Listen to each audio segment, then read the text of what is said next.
നമ്മളെ കയ്യിൽ നിന്ന് ഫ്രഷ് കേക്ക്സ് മാത്രം വാങ്ങുന്ന കസ്റ്റമറാണ് കേട്ടോ ഇത് വന്നിട്ട് 1.5 kg പൈനാപ്പിൾ കേക്കാണ്.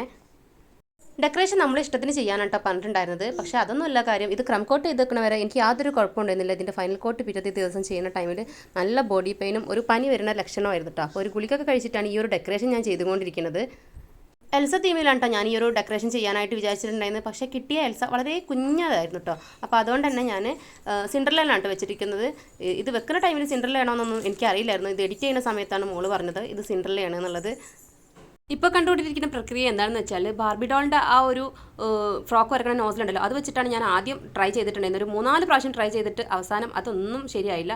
അതെല്ലാം വീണ്ടും എടുത്ത് ഞാൻ പിന്നെ ഫ്രിഡ്ജിലൊക്കെ വെച്ച് കുറേ സമയം കഴിഞ്ഞിട്ടാണ് കേട്ടോ ഇങ്ങനെ. ഇതിപ്പോൾ ലാസ്റ്റ് ഡെക്കറേഷൻ ചെയ്തത് ലീഫ് നോസിൽ വെച്ചിട്ടാണ്. കട്ടിങ് വീഡിയോ കണ്ടപ്പോഴാണ് ഫ്രോക്കിൻ്റെ കളർ റെഡാക്കാമായിരുന്നു തോന്നി. പക്ഷേ റെഡാക്കിയാലും എൻ്റെ കയ്യിൽ അതിനനുസരിച്ചുള്ള ഒരു പ്രിൻ്റ് ഔട്ട് ഉണ്ടായിരുന്നില്ല. അപ്പോൾ ഇത്രയേ ഉള്ളൂ. Tata, bye bye.